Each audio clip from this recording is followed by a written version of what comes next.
Hey guys, welcome back to my channel. Sorry I haven't been uploading much of anything. It's because I've been really busy. I've got work, and also problem is I'm getting ready for college, which is coming up this August, and I am really psyched about that, especially since I'm going with my fiance. I graduated with honors, and I got my class ring. Anyway, let's just continue here. Today I have a massive book haul for you. It's probably going to be in parts. I don't know how many parts, but it'll be in parts because there's over 30 books here.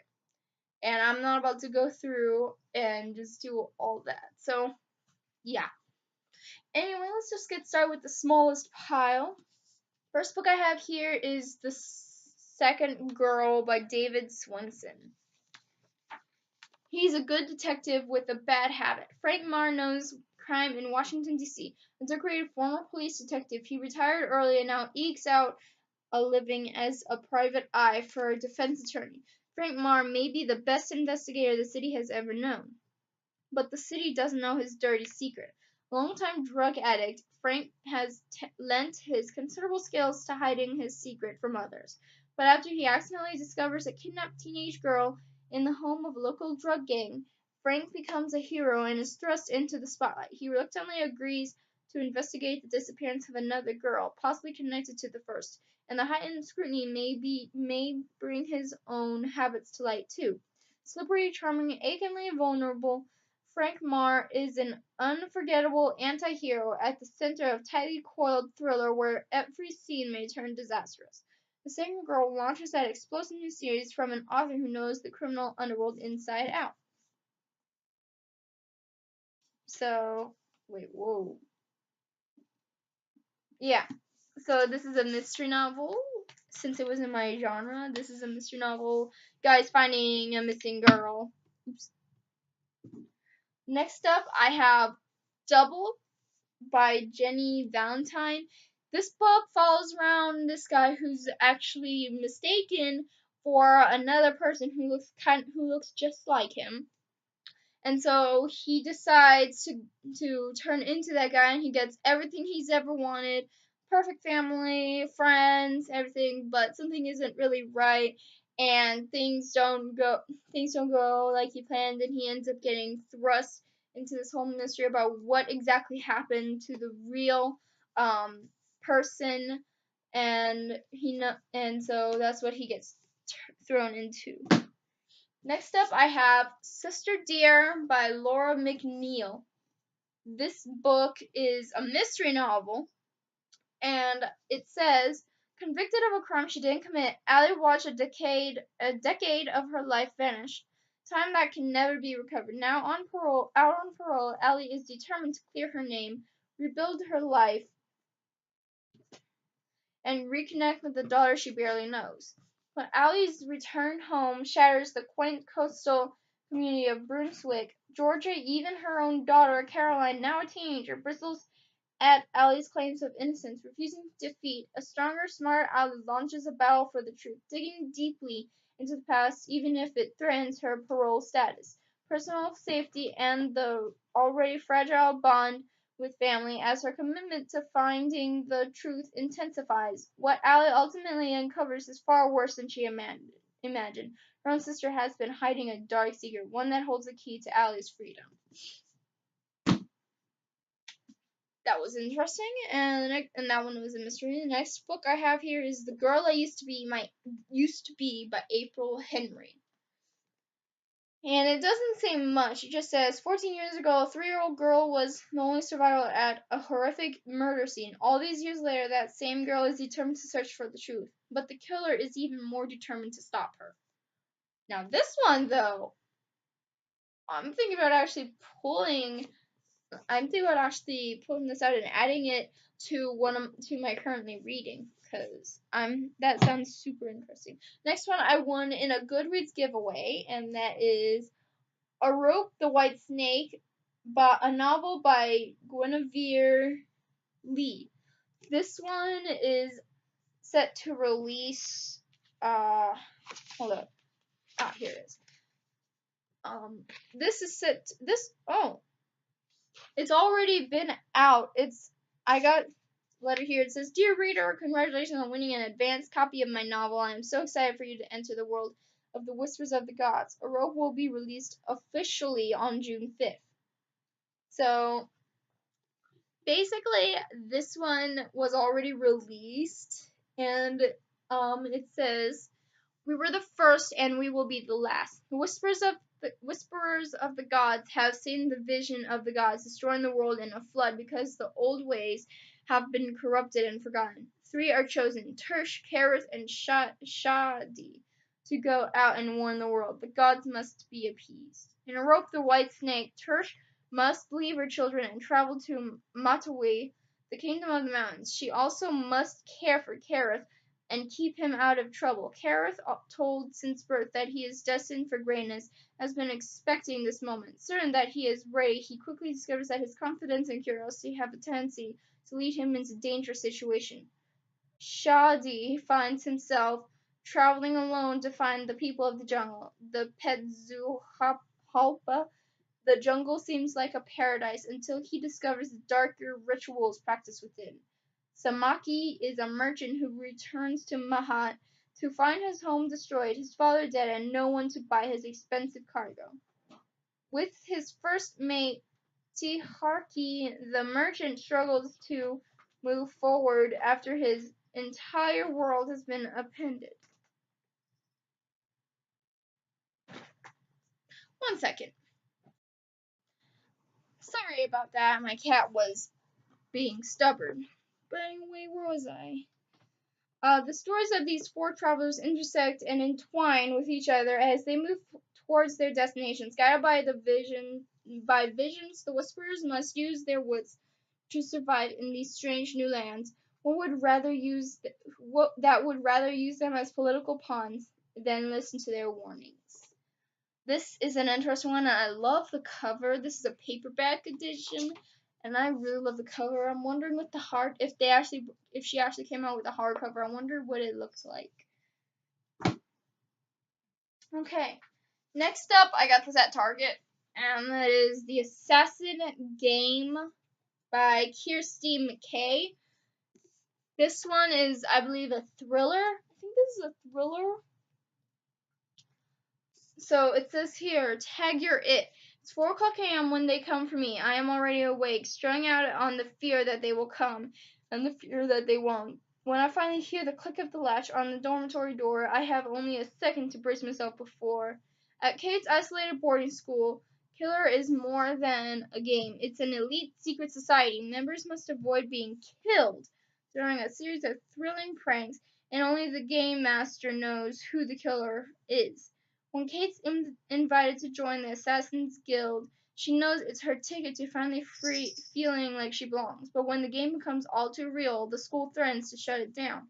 Kate will do anything to keep playing and save the guild, but can she find the real assassin before she's the next target? Ooh, that one sounds interesting. Right now that one's over, I'm going to start with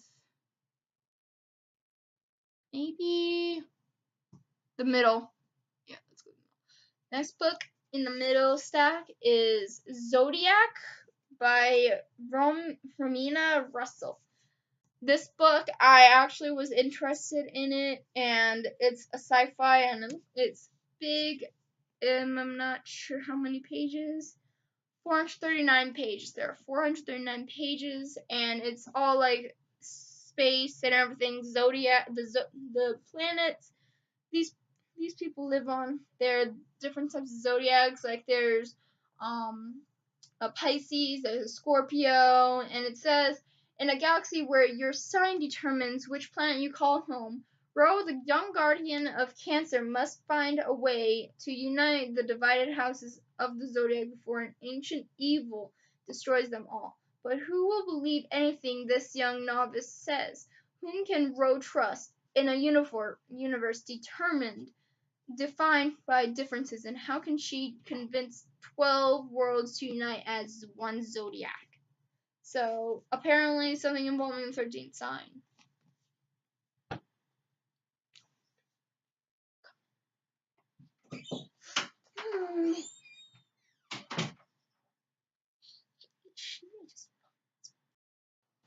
sorry, I keep stopping.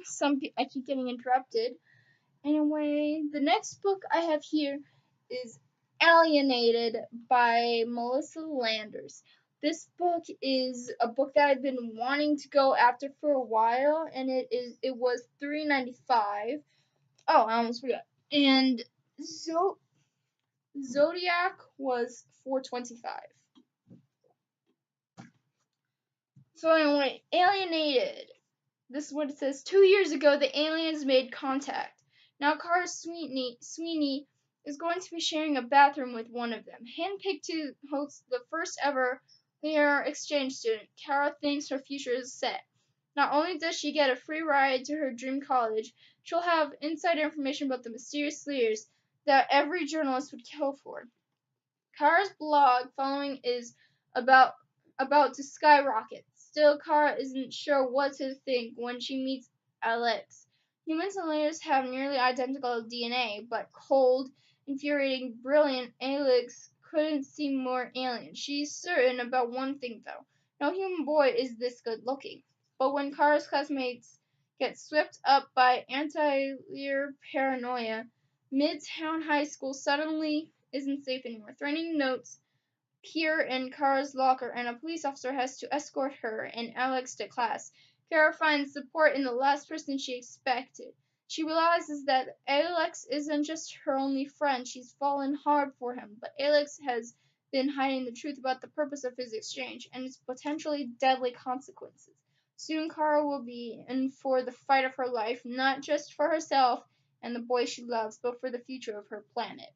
Dun dun dun. So it sounds like something involving like an invasion of some kind. I haven't. I need to find the second book anyway. All right. Next one is The Atlantis Gene by A.G. Riddle. This is a science fiction novel, and it was $2 at NMK. The battle to save humanity has begun. Off the coast of Antarctica, a research vessel discovers a mysterious structure buried deep within an iceberg, entombed for thousands of years. It can't possibly be man-made, but a secretive and ruthless cabal think they know what it is and what it means. The Imari have spent millennia preparing for the return of humanity's ancient enemy. Faced with an extinction-level threat, they believe mankind's only chance of survival is to sacrifice 99.9% of the planet's population. It's a price the Imari are prepared to pay. Geneticist Kate Warner and intelligence agent David Val may have a chance to avert the looming catastrophe, but only if they can decode the secrets of the Atlantis gene and unlock the truth about humanity's origins. Ooh, now this one actually is humongous, and it sounds quite interesting. I would not mind. What? Hold up, people, hold up. What? Huh? Guys, there's 144 chapters in this book. Huh? How is there 144 chapters in this book? How? Huh. This would be an all-night read. This is 144 chapters. I've never seen a book with that many chapters before. Dang. But not to mention, I may read that soon, too. Next book I have here is The Bone Season by Samantha Shannon, and it was $3.50. $3.50. So, it says here, the year is 2059. Paige Mahoney is working in the criminal underworld of Skune, London. Her job to scout for information by breaking into people's minds. For Paige is a dreamwalker, a rare kind of clairvoyant. And under Skune law, she commits treason simply by breathing. It is raining the day her life changes forever. Attacked, kidnapped, and drugged, Paige is transported to Oxford, a city kept secret for 200 years, governed by an otherworldly race called the Rephaim, who seek to control clairvoyance for their own purposes. Paige is assigned to the care of Warden, a powerful Rephite.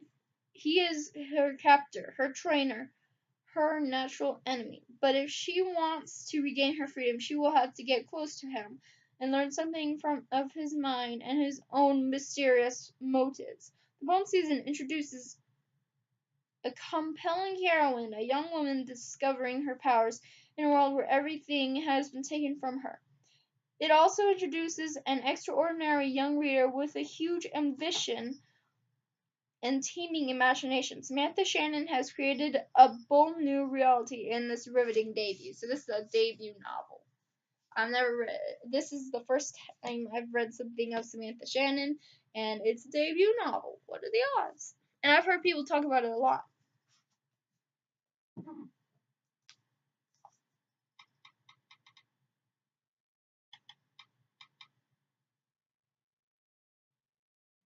Hold up. Okay, so the next book I have here is Cress by Marissa Meyer. And I think I got this book from Book Outlet, and this is the third book, so this is what the second book says. I've already read it and gave it 5 out of 5 stars. Cinder, a gifted mechanic in New Beijing, is also a cyborg. She's reviled by her stepmother and blamed for her stepsister's sudden illness, but when her life becomes entwined with the handsome Prince Kai's, she finds herself at the center of a violent struggle between the desires of an evil queen and a dangerous temptation. Cinder is caught between duty and freedom, loyalty and betrayal. Now she must uncover secrets about her mysterious past in order to protect Earth's future. So apparently that was Cinder, but this is Cress. This is what it says about Cress.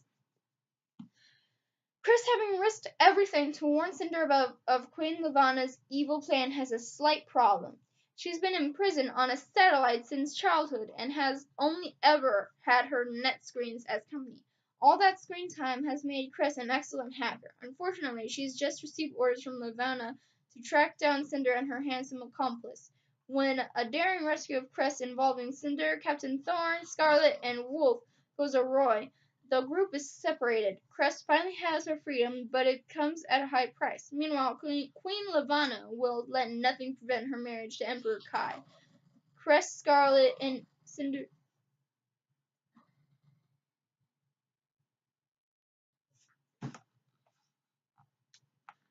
May not have signed.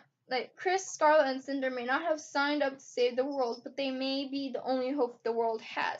So that's another sci-fi alien. It's just kind of a reimagined version of Rapunzel. Hey! Next up, I have Poison Study by Maria V. Schneider. I've never read anything of Maria V. Schneider's, so I thought I've heard people loved it, and I got this from Barnes & Noble. And it says, choose a quick death or slow poison. About to be executed for murder, Yelena is offered an extraordinary reprieve. She'll eat the best meals, have rooms in the palace, and risk assassination by anyone trying to kill the commander of Ixia. And so Yelena chooses to become a food taster, but the chief of security, leaving nothing to chance, Liberty feeds her butterfly's dust, and only by appearing for her daily antidote will she delay an agonizing death from the poison. As Yelena tries to escape her new dilemma, disasters keep mounting. Rebels plot to seize Ixia, and Yelena develops magical powers she can't control. Her life is threatened again, and choices must be made, but this time the outcomes aren't so clear. Next one, I think this cover is really pretty, and I got it from Barnes & Noble Book Outlet, and it is Magonia by Maria de Havana Hedley. This book is interesting from what I can tell, and the writing is tiny. Dang, this is a very tiny writing. Anyway, Azure is drowning in thin air. Since she was a baby, Azza has suffered from a mysterious lung disease that makes it even harder for her to breathe, to speak, to live. So when Azza catches a glimpse of a ship in the sky, her family chalks it up to a cruel side effect of her medication. But Azza doesn't think this is a hallucination. She can hear someone on the ship calling her name. Only her best friend Jason listens. Jason, who's always been there. Jason, for whom she might have more than friendly feelings. But before Ozzy can even consider that thrilling idea, something terrible goes wrong. Ozzy is lost to our world and found by another. Magonia. Above the clouds in a land of trading ships, Ozzy is not the weak and dying thing she was in Magonia. She can breathe for the first time. Better. She has immense power as she navigates her new life. She discovers that war is coming. Magonia and Earth are the cusp of a reckoning, and in Oz's hands lies the fate of the whole of humanity, including the boy who loves her. Where do her loyalties lie? Woo! I can't wait to read this one. I don't know how much. I don't remember how much it was though. Next up, this book is coming out in the movie theaters August 3rd, and I would like to see it before I go off to college because I really, really, really want to watch it. And that is The Darkest Minds by, where is it? Alexander Bracken. And I got this one from Walmart, and it was $8.78. I was looking up to found it. Cats. Anyway, this book it's about these kids who ended up, I guess it was like a plague or something. No, not a plague, but she actually, like, these gifts, these kids are given gifts, and this kind of threatens the government because they feel like there's this riot that's about to go on. So all the kids with these powers get taken to a rehabilitation camp or center, and then a group of 4 kids, I believe, has to work together, and they have to escape and actually get as much kids with powers as possible. And it is really thick. I've tried reading one of Alexander Bracken's books, but I wasn't really interested in it. Next up is a book that I remembered when I was a little kid in middle school, and that is Bridge to Terabithia by Catherine Peterson. This book, I loved this book so much, and I'm so glad that I found it online off of Book Outlet, because I really was thinking about rereading it because this is a childhood, and I can read this in one sitting. It says here, Jess Aarons' greatest ambition is to be the fastest runner in the fifth grade. He's been practicing all summer and can't wait to see his classmates' faces when he beats them all. But on the first day of school, a new girl boldly crosses over to the boys' side of the playground and outruns everyone. That's not a very promising beginning for a friendship, but Jess and Leslie Burke become inseparable. Leslie has imagination. Together she and Jess create Terabithia, a magical kingdom in the woods where the two of them reign as king and queen. Their imaginations set the only limits. Then one morning a terrible tragedy occurs. Only when Jess is able to come to grips with this tragedy does he finally understand the strength and courage Leslie has given him. So I want to read this again so badly because I barely remember what happens in this story. Next up, I have Invisibility by Andrea Cremer and David Leviathan. This book doesn't give much. It says, love may be blind, but they've never seen so clearly. Stephen is used to invisibility. He was born that way, invisible, cursed. Elizabeth sometimes wishes for invisibility. When you're invisible, no one can hurt you. Then they meet, and to Stephen's amazement, Elizabeth can see him. And to Elizabeth's amazement, she wants him to see her, all of her. And suddenly they're thrust into a world of spells and curses and left with a life-altering decision, one that could mean the difference between love and death. That's all it gave me. And I got that from Book Outlet. This one I also got from Book Outlet. Ow. And I was sick that day, so I got stuck when it arrived. And that is Teardrop by Lauren Kate. It does say Barnes & Noble there, but actually I got this off of Book Outlet, and I know it's Book Outlet because they always mark the bottoms or the tops of the books. And it says, "Never ever cry." Eureka Baudrillard's mother drilled that rule into her daughter years ago. But now her mother is gone, and everywhere Eureka goes, he is there. Ander, the tall, pale, blond boy who seems to know things he shouldn't, who tells Eureka she is in grave danger, who comes closer to making her cry than anyone has ever before. But Ander doesn't know Eureka's darkest secret. Ever since her mother drowned in a freak accident, Eureka wishes she were dead, too.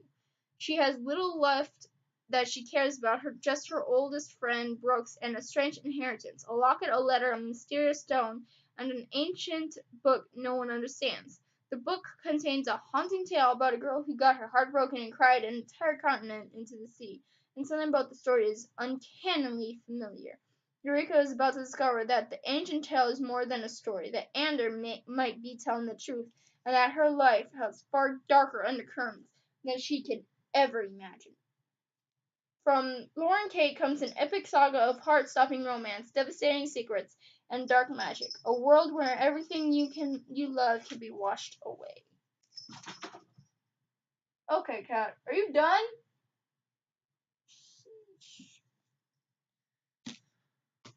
Almost done with the middle one. I think this is gonna be a three-part. A three-parter. Next book is The Valiant by Leslie Livingston. This book I've seen all over BookTube, and I've been wanting to read it because I know it's like I think a new release. It was released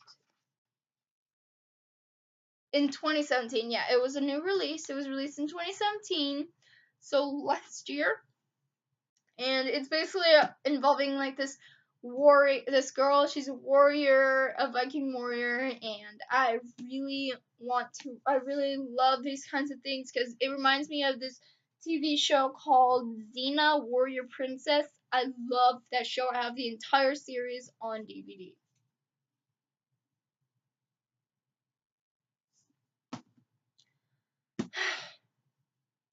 Next up, I have Brave Mercy by Robin Lefevre. It says, escaping from the brutality of an arranged marriage, 17-year-old Ismay finds sanctuary at the convent of Saint Morton, where the sisters still serve the gods of old. Here she learns that the god of death himself has blessed her with dangerous gifts and a violent destiny. If she chooses to stay at the convent, she will be trained as an assassin and serve as a handmaiden to death. To claim her new life, she must be willing to take the lives of others. Ismay's most important assignment takes her straight into the High Court of Brittany, where she must pose as mistress to the darkly mysterious Gabriel Duval, who has fallen under a cloud of suspicion. Once there, she finds herself woefully underprepared.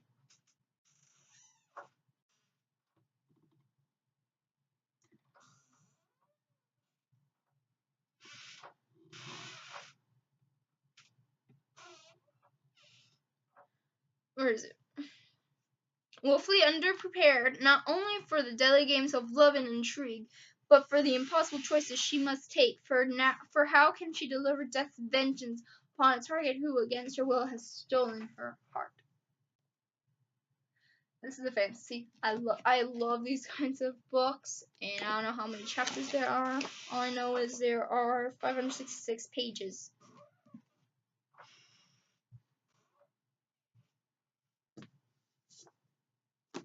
Next up is Shiver by Maggie Stiefvater. The cold. Grace has spent years watching the wolves in the woods behind her house. One yellow-eyed wolf, her wolf, watches back. He feels deeply familiar to her, but she doesn't know why. The heat. Sam has lived two lives. As a wolf, he keeps the silent company of the girl he loves, and then for a short time each year he is human, never daring to talk to Grace until now. The shiver. For Grace and Sam, love has always been kept at a distance, but once it's spoken, it cannot be denied. Sam must fight to stay human, and Grace must fight to keep him, even if it means taking on the scars of the past, the fragility of the present, and the possibility of the future.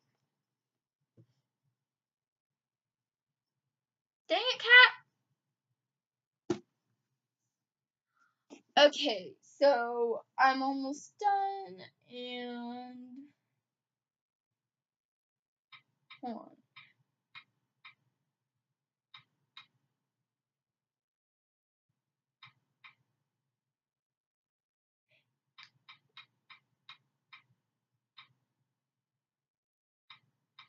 One second.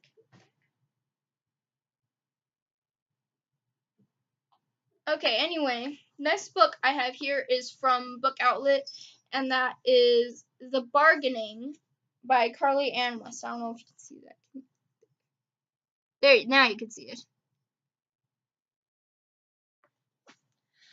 This one is, I'm guessing, a thriller or a horror or something, because I really like these kinds of things.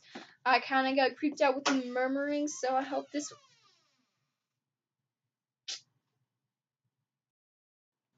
I can't pause this. Anyway, it says, this is The Bargaining. It says, the fact that neither of her parents wants to deal with her is nothing new to Penny.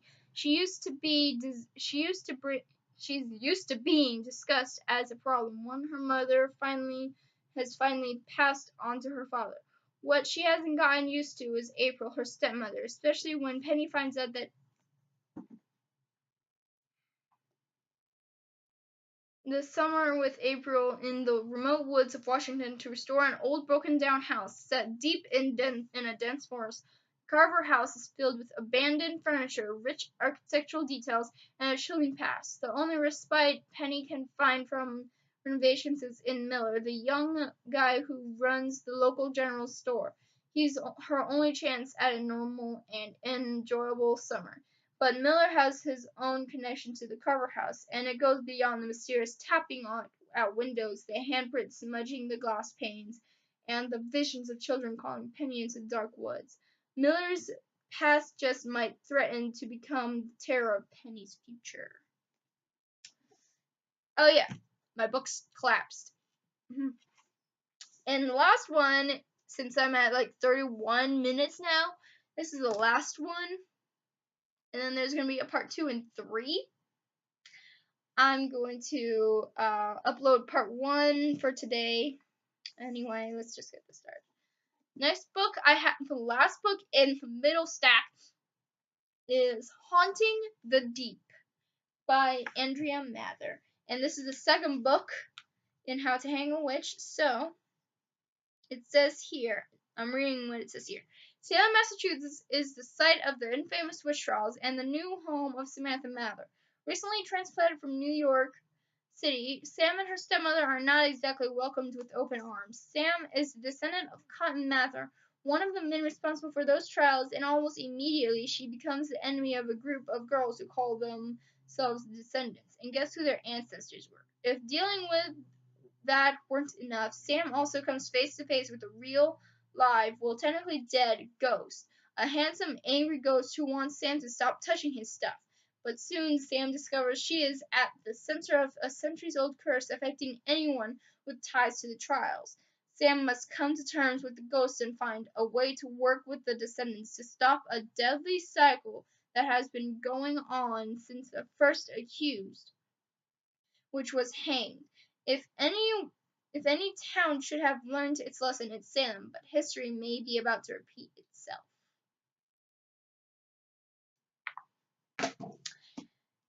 And those were all the books those were all the books from this part 1.